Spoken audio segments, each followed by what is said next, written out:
Olá pessoal, aqui é a professora Cíntia Jordão, arquiteta e urbanista e mestre em engenharia civil, e fiz esse canal com o propósito de desenvolver aulas para alunos de arquitetura e de engenharia. Então, se você gostou do objetivo daqui do canal, dá lá aquele like, também se inscreve, que toda semana tem vídeo novo. Sendo inscrito também bem mais fácil, né, para ir acompanhando toda vez que eu postar um vídeo novo, tá bom? Sendo assim, vamos para o assunto da aula de hoje, que é sobre tipos de perspectivas. Em uma das últimas aulas em que postei aqui no canal do YouTube, tem falando sobre os tipos de representação de desenhos, tá? E na aula especificamente sobre vistas ortogonais, eu citei que tinha a representação através de perspectivas, que é no modelo 3D, basicamente, resumidamente falando. E temos as vistas ortogonais, que são as vistas em 2D, tá bom? Eu vou deixar aqui nos cards também fixado e também na descrição do vídeo o link sobre vistas ortogonais. Bem, fiz esse vídeo falando sobre as vistas em 2D e fiquei de fazer para vocês, então, esse vídeo falando sobre os tipos de perspectivas. Então, vamos lá?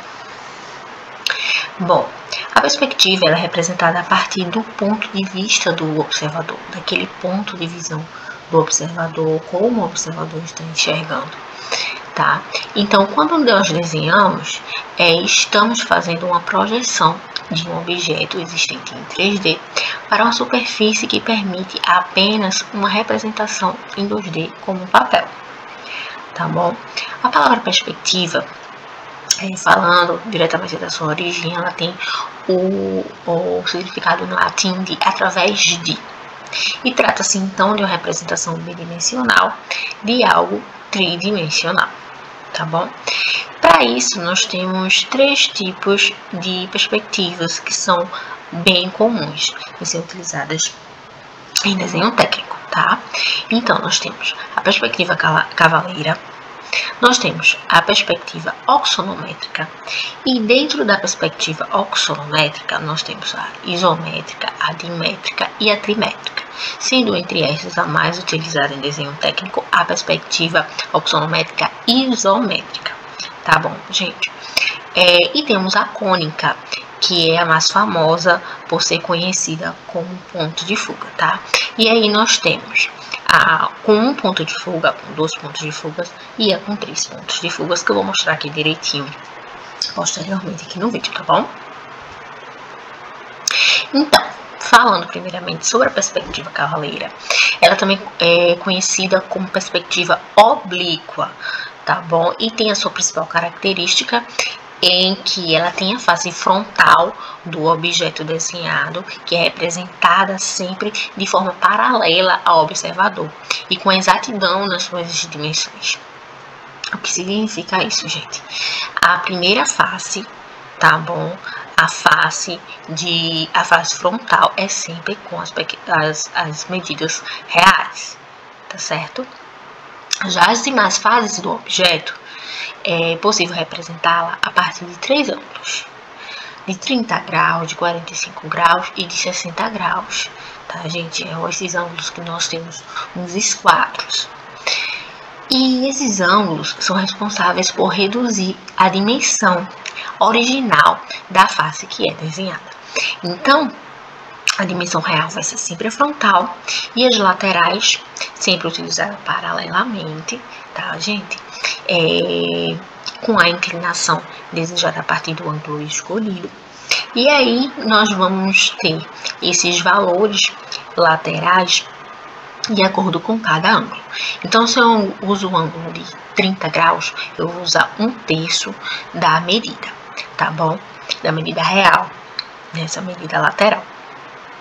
Então, se eu uso um ângulo de 45 graus, eu vou usar 1/2, tá? Da medida real. E então, se eu utilizar de 60 graus, eu vou usar 2/3, beleza? Então, por exemplo, se eu tenho um cubo, tá? De 90 centímetros de lado. No caso, a face principal, tendo 90 por 90, tá bom, gente? Ele é um cubo 90 por 90. No entanto, as faces, ao representá-las no ângulo de 45 graus, seu valor resultante no cálculo seria 45, porque eu uso o quê? 1/2, tá, gente? Então, a face terá as dimensões de 90 centímetros por 45 centímetros. Isto é, a metade, tá? Porque eu estou utilizando o ângulo de 45 graus. Perspectiva axonométrica, também conhecida como perspectiva paralela, e ela é muito utilizada tanto na arquitetura como na engenharia devido à sua simplicidade construtiva. Esse tipo de perspectiva busca mostrar com exatidão as dimensões correspondentes ao objeto desenhado e permite ao observador maior facilidade em identificar esses valores. Então, não é como uma perspectiva cavaleira em que a gente tem que modificar algumas dimensões, tá, gente? Então, a gente pode reproduzir a medida real a partir da escala, que nós vamos utilizar. Não vamos usar também a escala de 1 por 1, e vou deixar aqui também fixada a aula sobre escalas, tá bom, gente? Escala e escalímetro não vamos usar, obviamente, no papel a escala real, mas a gente pode fazer a proporcionalidade real, digamos assim, tá?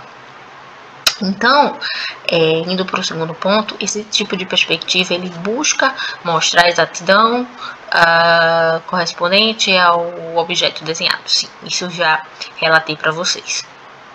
A perspectiva axonométrica, então, ela possui as 3 variações que eu citei para vocês, e a mais utilizada na engenharia e arquitetura é a isométrica. Para poder criar uma perspectiva isométrica, então, basta você ter um esquadro com ângulo de 30 graus e a utilização de linhas paralelas.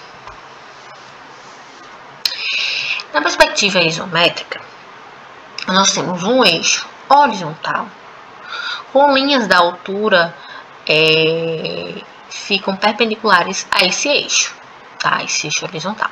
Enquanto as linhas da largura e profundidade ficam com 30 graus em relação a esse eixo. As medidas são as reais da peça ou ambiente, assim como já comentei com vocês. É baseada num sistema de 3 semi-retas, que tem o mesmo ponto de origem. Elas formam entre si 3 ângulos de 120 graus, assim como nós podemos observar na imagem abaixo. Podemos ter uma visão isométrica de um objeto escolhendo a direção de visualização, de modo que os ângulos entre as projeções dos eixos x, y e z sejam iguais ou 120 graus. É possível ter essa visão olhando para o cubo, assim como o exemplo abaixo, como eu já citei para vocês. A perspectiva dimétrica e trimétrica, nós temos na dimétrica quando apenas 2 eixos formam ângulos iguais, e na trimétrica nós temos quando os 3 eixos formam ângulos diferentes, com plano de projeção.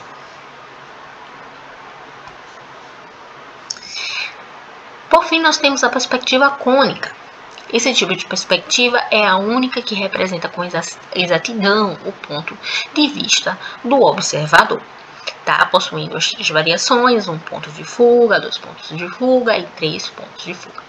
A principal característica desse tipo de perspectiva é que as linhas são desenhadas de forma oblíqua, tendo origem com um PF, que é um ponto de fuga. As linhas referentes à altura e largura pertencem sem alteração. Tá? Então, quando a gente fala assim, altura e largura pertencem sem alteração, é que não é como a cavaleira, tá, gente? Que a gente tem que modificar algumas linhas, algumas medidas, tá? De largura. Não é como a cavaleira, tá, gente? Essa informação condiz a isso. Bom, nós temos aqui o exemplo da perspectiva com ponto de fuga, onde as linhas que se afastam do observador convergem a um ponto de fuga. Então, nós temos um ponto de fuga em que nós temos essa base cônica, dos traçados cônicos. Este fica na linha do horizonte, tá? E trata-se de uma forma mais comum de representar os motivos lineares. Tá? Então, a partir desse meu ponto, eu vou puxando as minhas linhas cônicas e então fazendo o meu desenho.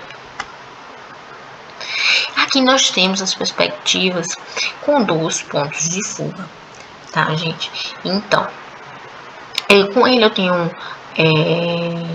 dois pontos de fuga, né? Assim como eu já citei para vocês, sob a linha do horizonte, tá? O conjunto de linhas paralelas e linhas verticais são perpendiculares ao horizonte. Então, nós temos a linha do horizonte no centro e esses 2 pontos de fuga, ele fica em cima dessa linha do horizonte. E é a partir dele que eu vou puxar o meu traçado para então ir em cima dele e detalhando a minha perspectiva, a minha visão daquele ambiente, daquela cidade, por exemplo, tá, gente? Indo para o próximo, e só falando uma observação bem importante, a perspectiva com pontos de fuga é bastante utilizada para ambientes externos, tá, gente? Apesar desse aqui, com 2 pontos de fuga, a gente desenha um ambiente interno, mas ela é bastante utilizada para mostrar praças, prédios, ambientes mais amplos, ambientes mais abertos. Ela é comumente utilizada para esse tipo de representação, tá? Então, indo aqui para a perspectiva com 3 pontos de fuga, nós temos que ela é utilizada em desenhos para dar essa sensação de monumentalidade, porque ela dá essa sensação de ver de baixo para cima o desenho, já que eu tenho traçados vindo de cima também, tá? Então dá essa sensação de monumentalidade no desenho. Essa técnica também é conhecida como perspectiva aérea, porque o observador vai estar muito acima ou muito abaixo da linha do horizonte. Então, não é como a perspectiva anterior, nos pontos de fuga, em que eu estou na minha linha, o observador está na linha do horizonte, né? Então, não.